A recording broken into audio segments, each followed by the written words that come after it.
ತಮಿಳುನಾಡಿನ ತಿರುಪರಕುಂದ್ರಂ ದೇವಸ್ಥಾನದ ಕಾರ್ತಿಕ ದೀಪ ಬೆಳಗಿಸುವ ವಿಚಾರಕ್ಕೆ ಸಂಬಂಧಿಸಿದಂತೆ ದೇವಾಲಯದ ಪರ ಆದೇಶ ನೀಡಿದ ಮದ್ರಾಸ್ ಹೈಕೋರ್ಟ್ ನ್ಯಾಯಮೂರ್ತಿ ಜಿಆರ್ ಸ್ವಾಮಿನಾಥನ್ ಅವರ ಮಹಾಭಿಯೋಗಕ್ಕೆ ದಾವಣಗೆರೆ ಎಂಪಿ ಡಾಕ್ಟರ್ ಪ್ರಭಾ ಮಲ್ಲಿಕಾರ್ಜುನ್ ಸಹಿ ಹಾಕಿದ್ದು ಅವರು ಹಿಂದೂ ವಿರೋಧಿಗಳಾಗಿದ್ದಾರೆ ಎಂದು ಬಿಜೆಪಿ ರೈತ ಮೋರ್ಚಾ ರಾಜ್ಯ ಉಪಾಧ್ಯಕ್ಷ ಲೋಕಿಕೆರೆ ನಾಗರಾಜ್ ಗಂಭೀರ ಆರೋಪ ಮಾಡಿದರು. ಸುದ್ದಿಗೋಷ್ಠಿಯಲ್ಲಿ ಮಾತನಾಡಿದ ಅವರು, ಹಿಂದೂ ದೇವಾಲಯದ ಪರ ಆದೇಶ ನೀಡಿದ ನ್ಯಾಯಾಧೀಶರ ಮಹಾಭಿಯೋಗಕ್ಕೆ ರಾಜ್ಯದ 3 ಸಂಸದರು ಸಹಿ ಹಾಕಿದ್ದಾರೆ. ಅದರಲ್ಲಿ ನಮ್ಮ ಜಿಲ್ಲೆಯ ಸಂಸದೆ ಡಾಕ್ಟರ್ ಪ್ರಭಾ ಮಲ್ಲಿಕಾರ್ಜುನ್ ಕೂಡ ಇದ್ದಾರೆ. ಪ್ರಭಾ ಮಲ್ಲಿಕಾರ್ಜುನ್ ಅವರು ಇಲ್ಲಿ ಪ್ರತಿನಿತ್ಯ ಒಂದೊಂದು ದೇವಸ್ಥಾನಕ್ಕೆ ಹೋಗಿ ಕಾರ್ತಿಕ ಮಹೋತ್ಸವದಲ್ಲಿ ಪಾಲ್ಗೊಳ್ಳುತ್ತಾರೆ. ಆದರೆ ಅಲ್ಲಿ ರಾಜಕೀಯಕ್ಕಾಗಿ ಹಿಂದೂ ವಿರೋಧಿ ನೀತಿ ಅನುಸರಿಸುತ್ತಿದ್ದಾರೆ. ಸಂಸದೆ ಪ್ರಭಾ ಮಲ್ಲಿಕಾರ್ಜುನ್ ಅವರು ಗೌರಮ್ಮನ ರೀತಿ ವರ್ತನೆ ಮಾಡ್ತಾರೆ ಎಂದು ಲೇವಡಿ ಮಾಡಿದರು.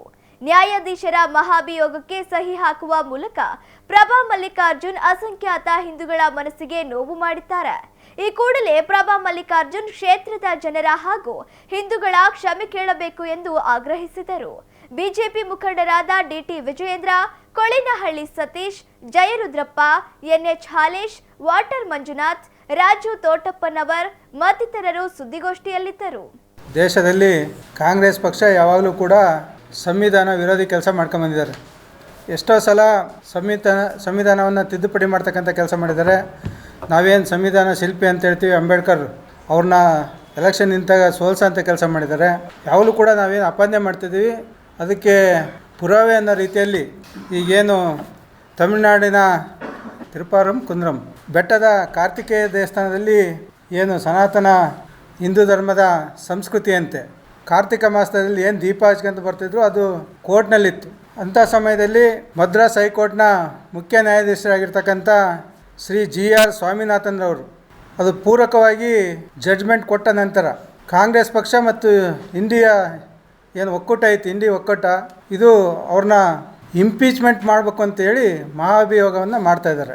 ದುರದೃಷ್ಟ ಅಂತ ಹೇಳಿದರೆ ನಮ್ಮ ಕರ್ನಾಟಕದ 3 ಸಂಸದರು ಇದಕ್ಕೆ ಸಹಿ ಹಾಕೋದ್ರ ಮುಖಾಂತರ ಅದಕ್ಕೆ ಸಪೋರ್ಟ್ ಮಾಡಿದ್ದಾರೆ. ಅದರಲ್ಲಿ ನಮ್ಮ ಜಿಲ್ಲೆಯ ದುರದೃಷ್ಟ, ಇಲ್ಲಿನ ಸಂಸದರು ಅದಕ್ಕೆ ಸಹಿ ಹಾಕೋದ್ರ ಮುಖಾಂತರ ಅವರು ಹಿಂದೂ ವಿರೋಧಿ ಅನ್ನೋದನ್ನ ಸಾಬೀತುಪಡಿಸಿದ್ರು. ಇವತ್ತು ಇಲ್ಲಿ ಅವ್ರು ನಡ್ಕೊಳ್ತಕ್ಕಂಥ ರೀತಿ, ನಾವಿಲ್ಲಿ ನಮ್ಮ ಆಡು ಭಾಷೆ ಮಾತಾಡ್ತಾರೆ, ನಮ್ಮಲ್ಲಿ ಗೌರಮ್ಮನ ರೀತಿ ನಡ್ಕೊಂಡು ಅದೇನು ಹೇಳ್ತಾರಲ್ಲ ಆ ರೀತಿ ಮಾಡೋದು.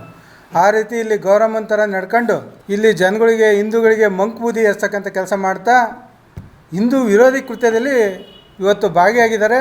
ಸಂವಿಧಾನ ವಿರೋಧಿ ಕೆಲಸದಲ್ಲಿ ಕೂಡ ಇವತ್ತು ಭಾಗಿಯಾಗಿದ್ದಾರೆ ಅಂದರೆ ತಪ್ಪಾಗಲಾರ್ದು. ಯಾಕೆಂತೇಳಿದರೆ ಇಂಪೀಚ್ಮೆಂಟ್ ಅನ್ನೋದು ಇವತ್ತು ನ್ಯಾಯಾಧೀಶಗಳ ಮೇಲೆ ಈ ಥರ ಇಂಪೀಚ್ಮೆಂಟ್ ಮಾಡ್ಕೊತ ಹೋದರೆ ಮುಂದಿನ ದಿನಗಳಲ್ಲಿ ನಾವು ನ್ಯಾಯಾಧೀಶರಿಂದ ಯಾವ ಥರದ ಜಡ್ಜ್ಮೆಂಟನ್ನು ನಾವು ನಿರೀಕ್ಷಿಸ್ಬೋದು. ಇವತ್ತು ಹೋರಾಟ ಮಾಡೋದಕ್ಕೆ ಎಲ್ಲ ಹಂತದ ನಮ್ಮ ವ್ಯವಸ್ಥೆ ಹೆಂಗಿದೆ ಅಂತೇಳಿದರೆ, ಕೆಳಗಿನ ಕೋರ್ಟ್ನಲ್ಲಿ ನಾವೇನಾದರೂ ಪರಾಭವಗೊಂಡ್ರೆ ಮೇಲಿನ ಕೋರ್ಟ್ನಲ್ಲಿ ಸಮರ್ಥವಾಗಿ ಅದನ್ನ ವಾದನೆ ಮಂಡಿಸಿ ನಾವು ಗೆಲ್ಲೋದಕ್ಕೆ ಅವಕಾಶ ಇದ್ದಾವೆ. ಆದರೆ ಇವರು ಅದು ಯಾವುದೂ ಮಾಡ್ದೇ ಇಂಪೀಚ್ಮೆಂಟ್ಗೆ ಇವತ್ತೇನು ಇಂಡಿ ಒಕ್ಕೂಟ ಪ್ರಯತ್ನ ಮಾಡ್ತಿದೆ, ಅದಕ್ಕೆ ಇಲ್ಲಿನ ಸಂಸದರು ಕೂಡ ಸಹಿ ಹಾಕಿರೋದು ಇವತ್ತು ಜಿಲ್ಲೆಯ ಹಿಂದೂಗಳಿಗೆ ಜೊತೆಗೆ ಕರ್ನಾಟಕ ಎಲ್ಲ ಕನ್ನಡಿಗರಿಗೆ ಮತ್ತು ಎಲ್ಲ ನಮ್ಮ ಹಿಂದೂಗಳಿಗೆ ಮಾಡಿದ ಅವಮಾನ ಆಗಿದೆ ಅಂದರೆ ತಪ್ಪಾಗಲಾರ್ದು. ಈ ರೀತಿ ಗೌರಮ್ಮನ ಥರ ವರ್ತನೆ ಮಾಡ್ತಕ್ಕಂಥದ್ದು ನಿಲ್ಲಿಸ್ಬೇಕು. ಇವತ್ತು ಅವರು ನಾವೆಲ್ಲ ಇದರಲ್ಲಿ ನೋಡ್ತಿರ್ತೀವಿ, ಇಲ್ಲಿ ಮೀಡಿಯಾದಲ್ಲಿ ನೋಡ್ತಿರ್ತಿದ್ದೀವಿ. ಇವತ್ತು ಸೋಷಿಯಲ್ ಮೀಡಿಯಾ ಸ್ಟಾರ್ ಅಂದರೆ ತಪ್ಪಾಗಲಾರ್ದು. ಅವ್ರನ್ನ ಮೀಡಿಯಾದಾಗೆಲ್ಲ ನಾವು ಗಮನಿಸಿದ್ದೀವಿ, ಏನು ಪೂಜೆ ಪುನಸ್ಕಾರ ಅಂದರೆ ನೋಡಿದ್ದೀವಿ ಇವತ್ತು.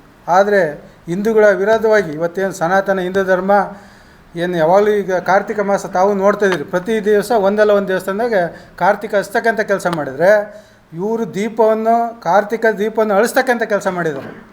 ಇಂಥವರು ಈ ಜಿಲ್ಲೆಯ ಜನ ಮತ್ತು ಹಿಂದೂಗಳಿಗೂ ಇಲ್ಲಿ ಓಟ್ ಹಾಕಿದಂಥ ಹಿಂದೂಗಳಿಗೂ ಕೂಡ ಕ್ಷಮೆ ಕೇಳಬೇಕು. ಜೊತೆಗೆ ಇಂಥ ಕೃತ್ಯದಲ್ಲಿ ಭಾಗ ಆಗಿದ್ದಾರನ್ನ ಜನನೂ ಕೂಡ ಇವತ್ತು ಗಮನಿಸ್ತಾ ಇದ್ದಾರೆ. ಇವ್ರನ್ನ ಮುಂದಿನ ದಿನಗಳಲ್ಲಿ ತಕ್ಕ ಪಾಠ ಕಲಿಸ್ತಾರೆ.